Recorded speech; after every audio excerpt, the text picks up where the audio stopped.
빌립보서 2장 5절에서 8절 말씀 교독하도록 하겠습니다.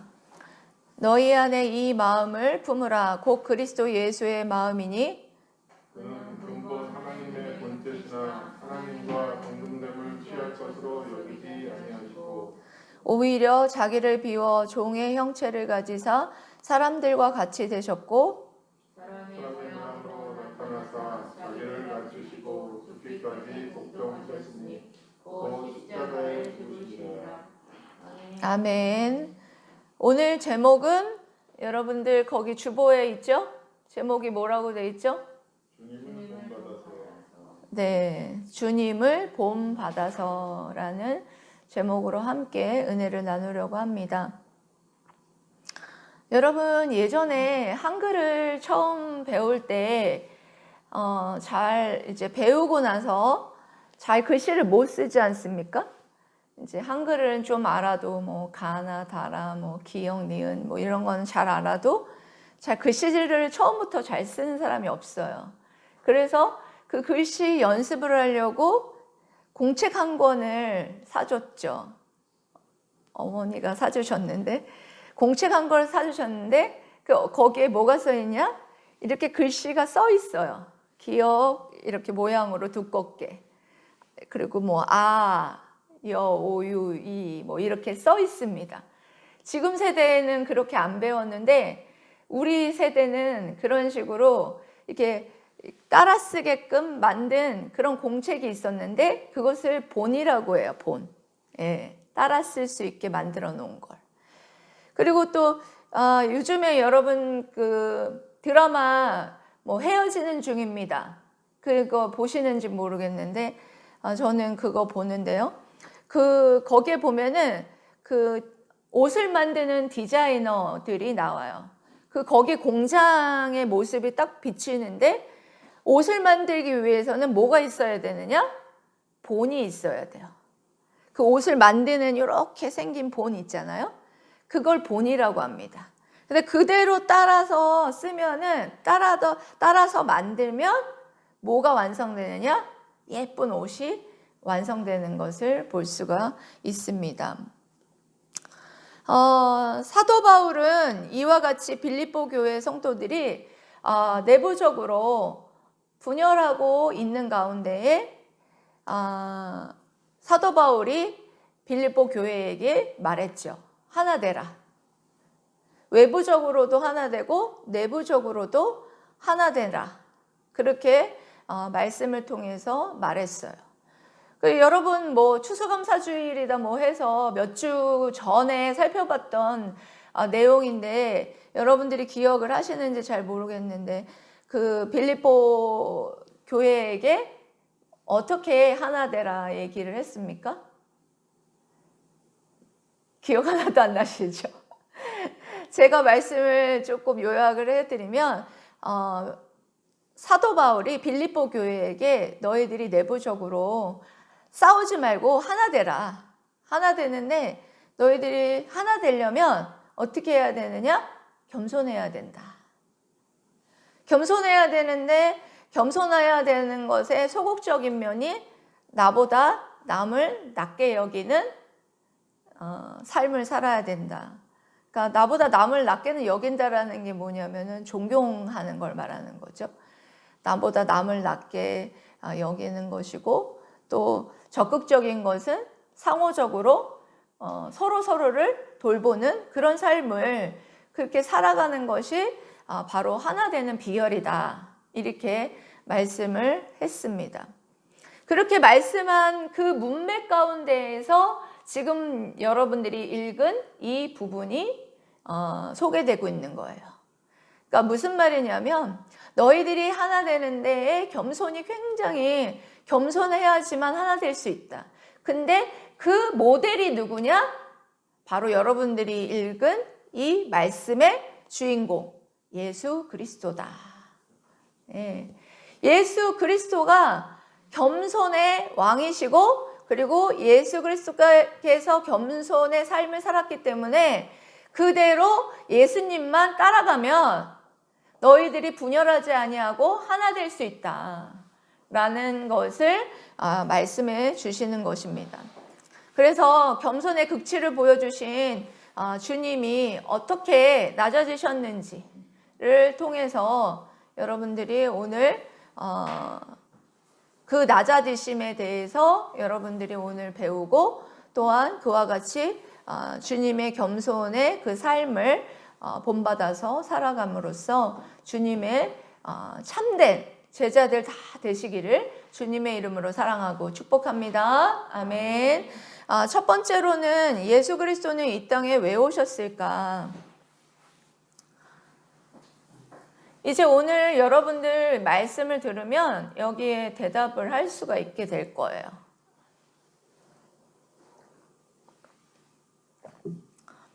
여러분, 교회가 건강한지를 알려면 뭘 보면 아느냐?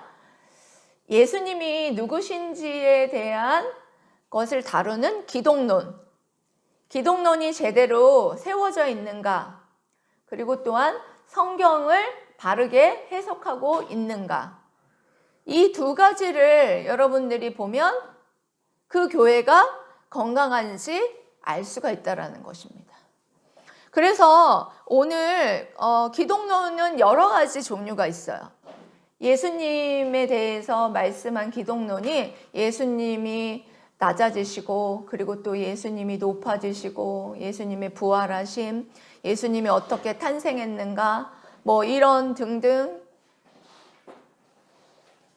예수님의 죽으심, 예수님의 십자가의 사역 이 모든 것들에 대해서 기록한 것이 바로 기독론이다 할 수가 있습니다.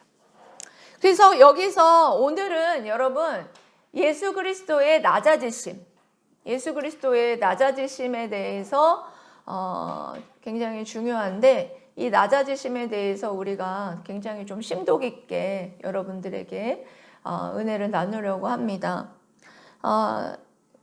굉장히 중요한 부분이에요.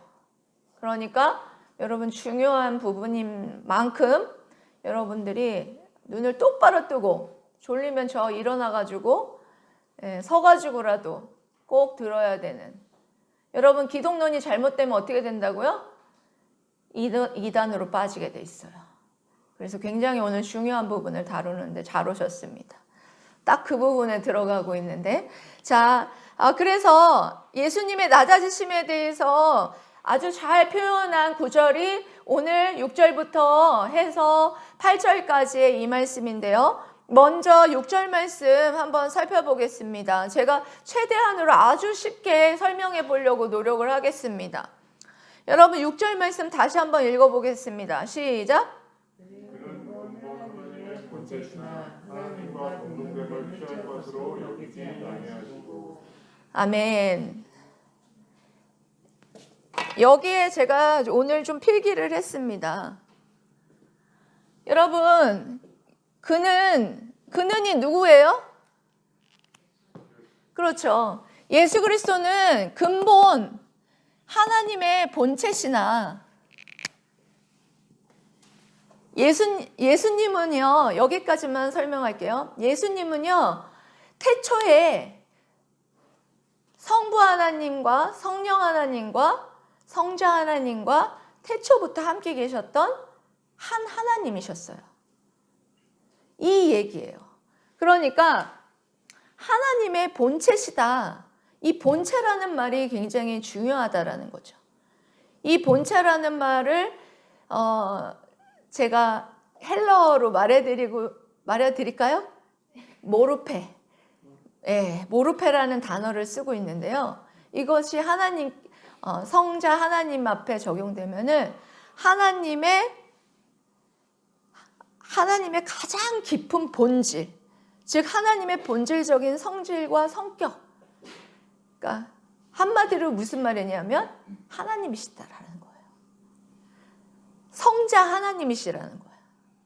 이것은 뭘 지지해 주느냐 하면 성부, 성자, 성령 하나님이 한 하나님이다. 여러분 많이 들어봤죠? 이게 뭐예요? 삼위일체 하나님을 지지해 주는 말씀이다. 삼위일체 하나님을 여러분 설명을 많이 들어보셨을 텐데 여러분들 이해가 잘 안 가죠? 이해가 안 가는 이유가 뭐냐면 이 땅에서 그거와 비슷한 예를 들을 수가 없어서 그래요. 유비, 비슷한 비유를 들어서 우리가 이해할 수 없기 때문에 그렇거든요. 그래서 간단하게 삼위일체 하나님에 대한 것을 제가 여기에다 그림으로 그려드릴 테니까 한번 그림으로 여러분들이 생각을 이렇게 머리에다가 기록을 좀 하시면 좋을 것 같아요.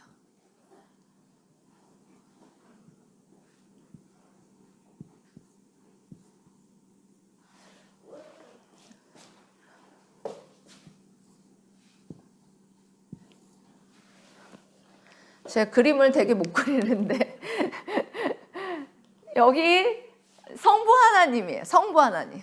하나님 테오스라고 해가지고 성부 하나님, 성자 하나님, 성령 하나님. 예?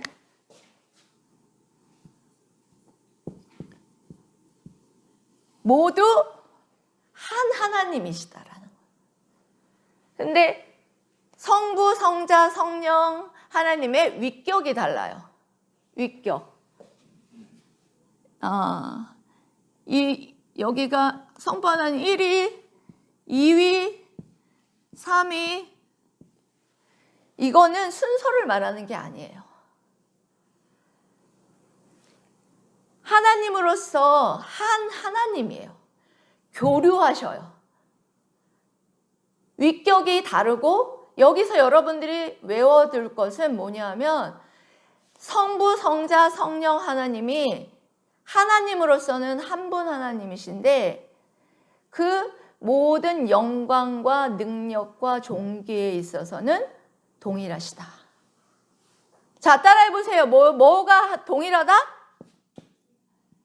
영광과 존귀와 능력. 능력에 있어서 뭐 한다? 동일하시다. 삼위일체를 설명할 때 성부 하나님이 집에서는 아버지고 직장에 가서는 과장이고 뭐 딸한테는 아버지고 뭐 이런 식으로 설명하는 것은 잘못된 거예요. 그건 양태론이라고 하는데 그것은 잘못된 이론입니다. 이단이에요. 그거는 잘못된 이론이에요. 이것만 여러분들이 외워두시면 돼요. 그렇게 여러분 하는 것이 아니라 하나님은 한 하나님으로서 삼위의 위격으로 존재하시고 그리고 영광과 존귀와 능력에 동등하시다. 이것만 여러분들이 외우시고 알고 계시면 여러분 이단에 빠지지 않으세요. 그래서 성자 하나님이 여러분들 누구시냐? 하나님이시라는 거예요. 그래서 하나님의 본체다. 이런 얘기를 하는 거예요. 가장 깊은 본질, 하나님의 본질적인 성질과 성격이 나타내고 그리고 하나님과 동등됨을 취할 것으로 여기지 아니하셨다. 하나님이신데, 성자 하나님이신데 하나님으로 동등됨을 취하지 아니하셨다. 여러분, 동등됨을 취하지 아니하셨다라는 것은 무엇이냐면은 자신이 소유한 것을 계속해서 가지고 있으려고 하는 것. 그것이 동등됨을 취하려고 한다라는 뜻이거든요. 근데 첫 번째 아담이었던 아담은 어땠어요? 자기가 하나님 앞에 피조물로 지어졌는데 동등되려고 했잖아요. 그런데 우리 두 번째 아담이신 예수 그리스도는 동등되시는데도 불구하고 그 동등됨을 잠시 내려놓으셨다라는 것을 알 수 있습니다. 이만큼 내려놓으시고 낮아지셨다. 그래서 취할 것으로 여기지 아니하셨다. 이런 말씀을 하십니다. 그래서 여러분 6절 말씀 여러분 좀 이해가 가십니까? 제가 좀 쉽게 설명하려고 노력을 했는데 여러분들이 좀 이해하셨으면 좋겠는데 이렇게 성자 하나님께서 쉽게 말하면 뭐냐면 하나님이시다. 성자 하나님이시다. 그런데 그 동등됨을 취하지 아니하시고 그것을 내려놓으셨다라는 것입니다. 자기를 비워서, 자기를 비워서 인간이 되셨다라는 거예요. 굳이 그렇게 하셨던 이유가 뭐냐? 굳이 그렇게 하셨던 이유는 인간을 죄와 사망 가운데에서 구원하시기 위함이었다라는 것입니다. 네. 계속해서 여러분 7절 한번 읽어보시겠습니다. 시작. 오히려 자기를 비워 종의 형체를 가지사 사람들과 같이 계셨고. 여기에서 자기를 비웠다는 것은 그리스도가 하나님이 지니는 신성이나 본질을 버렸다는 의미일까요? 아니에요. 본질을 버렸다는 의미가 아니다라는 것입니다. 여기서 비우다라는 표현은 그리스도께서 지니고 있었던 그런 영광스러운 지위를 잠시 뒤로 한 채 종의 형체를 입으셨다라는 것이에요. 네. 하나님이 가지고 있는 그 신성 하나님이신데 하나님 비웠다라는 것이 그 신성을 버렸다는 게 아니라는 거예요. 가지고 있으면서도 그것을 잠시 뒤로 한 채 그와 같이 종의 형체를 지니셨다라는 것입니다. 그래서 예수님께서 종으로 오셨다라는 것은 굉장히 여러분 중요한 의미가 있어요. 둘로스라는 단어를 쓰는데요. 종으로 오셔서 예수님께서는 어떻게 하셨습니까? 왜 종으로 왔냐? 하나님의 말씀에 철저하게 순종하기 위해서 오셨어요. 철저하게 순종하게 종으로 오신 메시아이시고요. 그리고 또 예수님께서는 하나님이 전하시는 대로 다 말씀을 전하셨어요. 그리고 하나님의 뜻을 온전히 다 행하셨고 그렇게 함으로써 뭘 하셨느냐? 성부 하나님을 영화롭게 하셨다는 것입니다. 또한 그는 종으로서 마국간에서 탄생하셨고 그리고 정말 머리 둘 곳 없이 공생의 기간에 그렇게 가난하게 사셨고 그리고 죽은 후에도 무덤까지 빌리셨던 것을 볼 수가 있습니다.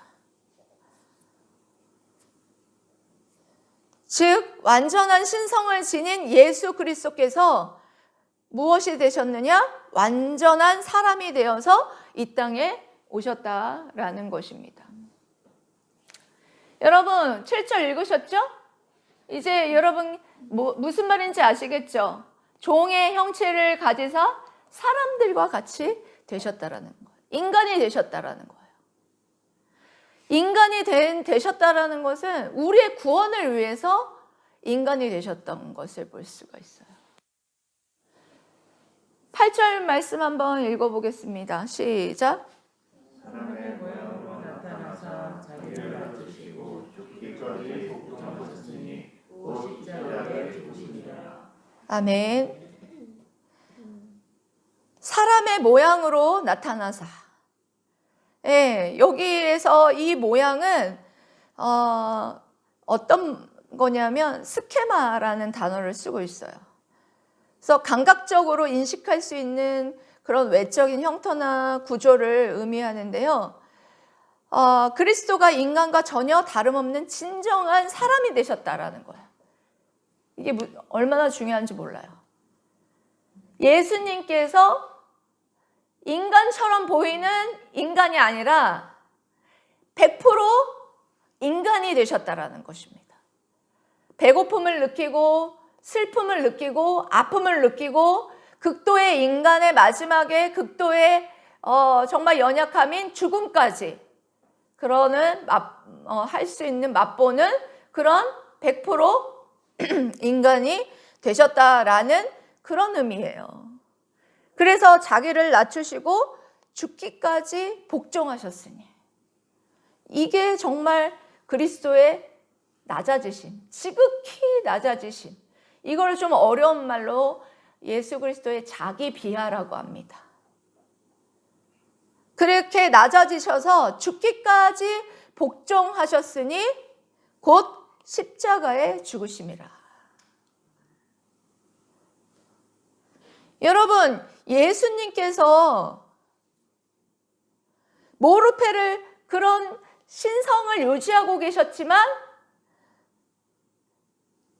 누구라는 거예요? 인간이다라는 거. 100% 인간인데 여기서 중요한 건 여러분, 예수님은 죄가 없으신 인간이에요. 여러분, 왜 죄가 없으신 인간이 죄가 없이 이 땅에 오실 수 있으셨을까요? 여자의 후손으로 오셨기 때문이에요. 똑같이 동일하게 남자와 여자가 결혼해서 오면 아담의 후손으로 오기 때문에 아담의 죄가 전가되지만 여자의 후손으로 성령으로 잉태되어서 오셨기 때문에 죄가 없는 인간으로 오실 수 있었고, 죄가 없는 인간이셔야만 우리의 구원을 이루실 수 있었던 것입니다.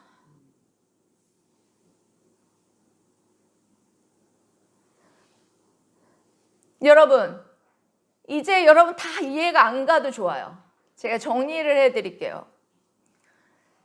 자, 성자 하나님은 누구시냐? 신성을 가진 하나님이시라는 거예요.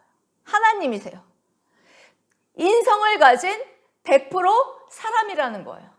그런데 또 죄는 뭐예요? 죄는 없고 시험을 받으시되 죄를 짓지 않으시는 하나님이시라는 거예요. 여러분, 성경에 죄가 있는 우리를 위해서 죄 있는 모양으로 오셨다. 이런 구절이 있어요, 로마서에. 우리의 죄를 사하려면 죄 있는 인간으로 오셔야 하고, 근데 죄는 없어야만 했어요. 순전히 우리의 구원을 위해서 이와 같이 예수님께서는 100% 하나님이시고 100% 인간이시고, 그런 어느 역사 가운데에서 그와 같이 오셔서 우리의 구원을 감당하시기 위해서 여러분 십자가에 철저하게 낮아지셔서, 여러분 그 당시에 페르시아에서 유행했던 그 정말 형벌이었어요. 십자가형은. 극악무도한 죄인들만 그 십자가형에 처해지게 되어 있었습니다. 그런데 그 십자가형에 처해지고, 그리고 유대인에게는 나무에 달리는, 십자가에 달리는 자마다 하나님의 저주받은 자가 자라는 그 말씀을 알고 있으시면서도 예수님께서는 그와 같이 그 길을 묵묵하게 가셨다라는 거예요. 성부 하나님께서 이 땅 가운데에 성자 하나님을 보내셔서 이와 같은 구원을 이루시기 위해서, 그리고 지금도 앞으로도 이루어가기 위해서 또 성자 하나님은 부활승천하셨고 성령 하나님을 우리 가운데 보내주셔서 우리 구원을 이루어 가시는 줄 믿습니다. 여러분, 오늘 기독론에서 굉장히 중요한 부분을 여러분들에게 제가 아주 쉽게 설명을 드렸어요. 여러분, 그리스도는 전생에 어떤 삶을 사셨느냐? 자기 부인, 자기 희생, 자기 헌신의 삶을 살다 가셨습니다. 제자들에게 나를 따라오려거든 자기 십자가를 지고 나를 따라와라 라는 말씀을 하시면서 말만 하지 않으셨습니다. 예수님께서는 제자들에게 본을 보이기 위해서 공생의 기간 동안 그와 같은 삶을 살았습니다. 배고픈 자가 있으면 먹을 것을 주셨고, 아픈 자가 있으면 고쳐주셨고, 그리고 또한 지식적으로 배고픈 자가 있으면 가르쳤어요. 복음을 전했고, 하나님의 뜻에 따라서 또한 철저하게 순종하는 삶을 살아가셨어요. 그거는 여러분 뭘 말하느냐? 제자들인, 그 당시에 제자들인 12제자들에게도 그와 같은 삶을 살라고 말씀하시는 것이기도 하지만, 지금 우리들에게도, 제자인 우리들에게도 그와 같은 삶을 살아가라 라는 말씀을 하고 계시는 것입니다. 여러분들이 이제 예수님께서 나를 위해서, 이제 예수님이 이 땅에 왜 오셨을까? 여러분 이제 답을 해보십시오. 왜 오셨습니까? 예수님께서 그냥 오셨습니까? 예? 아니죠.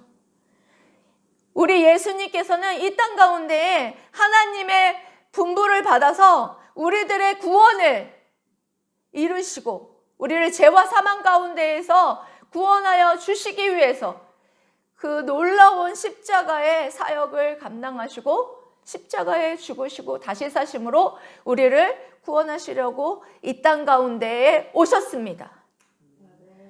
여러분, 이 사실을 여러분 믿는다면 이제는 여러분 삶이 달라지셨으면 좋겠습니다.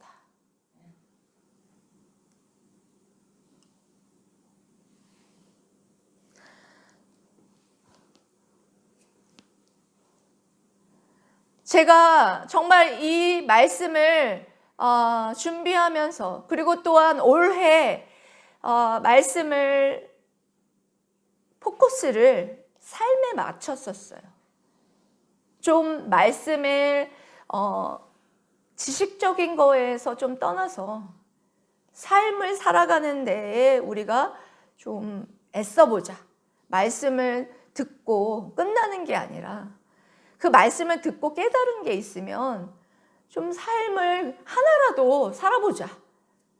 그런 것에 포커스를 좀 맞추는 그런 설교를 하려고 했고, 저 자신도 그렇게 살려고 노력을 해봤어요. 근데 참 힘들더라고요. 말씀을 전하고 깨달은 대로 말씀을 살려고 하는 삶이 참 힘들고 녹록지 않았습니다. 하지만 여러분, 초대교회에 많은 그리스도인들이 핍박을 받아서 여러분 많은 곳으로 흩어졌잖아요. 그런데 흩어져서 안디옥이라는 곳에서 최초로 그리스도인이라는 칭호를 받았어요. 왜 그랬느냐? 그때에 많은 그리스도인들이 많은 사람들에게 헌신하고 사랑을 베풀고 그와 같이 주님의 사랑을 전했더니, 그 옆에 있는 믿지 않는 사람들이 결국에는 그 사람들에게 당신들이 비로소 그리스도인이시군요, 그렇게 인정해 주면서 당신들이 진정한 그리스도인이군요 하고 인정해 주었다라는 것입니다. 여러분, 분명한 것은 행하는 것이, 삶에 정말 하나님의 말씀을 따라서 사는 것이 힘들지만 그것에 분명한 능력이 있다라는 거예요. 그것을 통해서 주님을 나타낼 수 있다라는 거예요.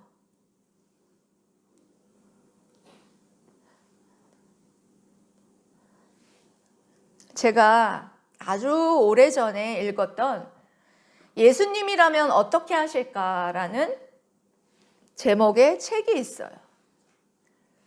그런데 오늘 설교를 하면서 다시 한번 생각이 났어요. 그 줄거리가 어떤 내용인지 잠깐 간략하게 여러분들에게 은혜를 나누겠습니다. 어느 한 시골 교회의 목사님이 설교를 준비하고 있는데 어느 노숙자가 노크를 하는 거예요. 똑똑 이렇게 노크를 했는데, 그래서 들어오세요 하고 목사님이 얘기를 해서 들어갔어요. 그래서 저는 노숙자입니다. 어디 잠잘 곳이 없을까요? 이렇게 물었습니다. 근데 목사님께서 잠잘 곳은 없는데 어떡하죠? 이 추위에 어떡합니까? 너무 추우실 텐데 이렇게 말만 하고 돌려보냈어요. 그런데 그 노숙자가 그 다음 날에 예배 때에 예배 시간에 중간에 그 노숙자가 들어온 거예요. 들어와서 외치는 거예요. 목사님의 설교에는 말씀대로 살아가라는 말씀이 빠졌군요. 이렇게 외치더라는 거예요. 목사님이 너무 부끄러웠다고 합니다. 그런데 계속해서 말을 이어가는 게 노숙자가 하는 말이 그나마 나를 위로했었던 말 한마디를 위로해줬던 사람은 목사님 한 분이었습니다. 이 도시에 들어와서 내가 하루 종일 굶고 돌아다녔는데 나를 위로해줬던 유일한 한 사람은 목사님 한 분밖에 없었습니다. 라는 말을 했답니다. 그래서 이 말을 듣고는 목사님은 너무나 충격에 빠졌답니다. 그래서 그 예배가 끝난 다음에 성도들에게 이런 말을 했어요. 한 해 동안에 무슨 일을 하든지 예수님이라면 이럴 때 어떻게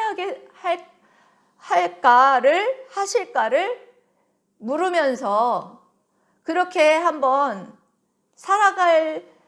살아가기로 서약할 분들이 있다면 남아주십시오 라는 얘기를 했답니다.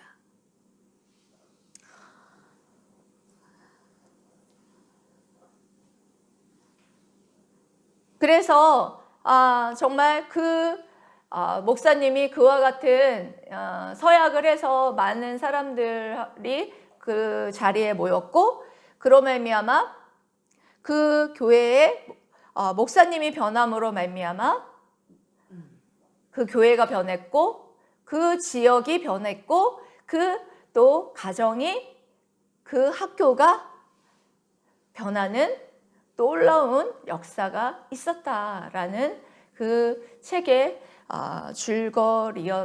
줄거리였습니다. 여러분 어떻습니까? 여러분들이 삶을 살아갈 때 어렵고 결정하기 힘들 때 그럴 때 여러분들은 어떤 것을 먼저 찾습니까? 여러분들도 한번 해보세요. 이제 앞으로 얼마 남지 않았지만 또 2022년도에 어렵고 힘든 일, 또 결정하기 어려울 때 하나님이 기뻐하시는 일에 순종하고 예수님을 따라서 그렇게 살아가고 싶은데 그게 안 될 때, 그럴 때 여러분들 기도하면서 예수님이라면 이럴 때 어떻게 하실까? 이렇게 짧게 기도하면 그럴 때에 겸손하신 예수님께서 그 해답을 알려주시지 않을까 그런 생각을 해봅니다. 여러분 그래서 올해는 그와 같이 짧게라도 예수님께 기도하고 물으면서 예수님이 주시는 그런 생각대로 그렇게 순종하면서 예수님을 따라가는 그런 제자들로 살아가시기를 주님의 이름으로 축복합니다. 그리고 어떤 목사님이 빌립보서 강해를 써놓은 것에 이런 말이 있더라고요.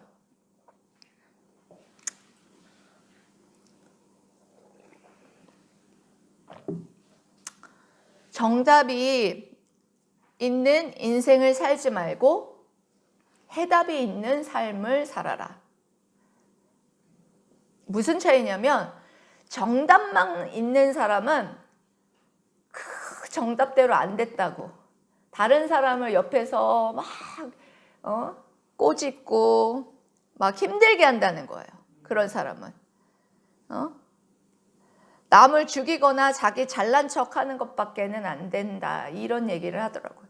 근데 해답을 가지고 있는 사람은 그 내면의 모든 그 십자가의 그 사랑이 그 주님의 그 사랑이 내면에 푹 녹아져서 그 사랑에 그 십자가의 그 정신대로 그렇게 살아갈 수 있다라는 그런 말씀을 하시더라고요. 정병진 집사님,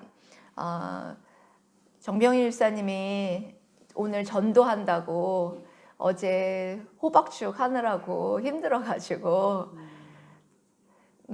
그래서 참 제가 칭찬 원래 잘 안 해주는데 맨날 전도 때마다 이렇게 호박죽 쓰는 게 이렇게 보통 일이 아니잖아요. 근데 그거를 아침부터 해서 저녁까지 그렇게 한 것이 다 그 마음에 또 전도할 때 막 하기 싫어하는 마음도 있었어요. 힘들어서. 그래서 제가 전도에 귀하게 쓰임받는 호박죽인데 힘을 갖고 한번 해보시라고 내가 그렇게 말씀을 드렸습니다. 그래서 여러분들 좀 격려해 주시고 힘들게 호박죽 했는데 좀 칭찬해 주시기 바랍니다. 그 정신이 십자가의 정신과 사랑이지 않을까 생각을 합니다. 바울은 여러분 오늘 말하고자 하는 것이 그 정말 하나 되는 것, 우리가 주님 안에서 교회에서 하나 되고 가정에서 지역교회에서 그리고 우리가 정말 하나 되는 그런 삶을 사는 데 있어서 가장 중요한 것은 겸손이다. 그 중에서 그 겸손을 우리가 정말 따라갈 수 있는 모범이 되는 분이 누구냐? 예수 그리스도이시다. 겸손의 극치를 보여주신 주님께서 십자가의 그 사랑으로 우리를 그렇게 사랑하시고 정말 하나님이시면서 정말 인간이 되신 그 놀라운 그 사랑에 여러분들이 정말 감사하면서 그 십자가의 그 사랑이 여러분 관념이 되는 것이 아니라 내 삶에서 실제가 되는, 삶이 되는 그런 삶을 살아가시기를 주님의 이름으로 사랑하고 축복합니다. 아멘. 기도하겠습니다.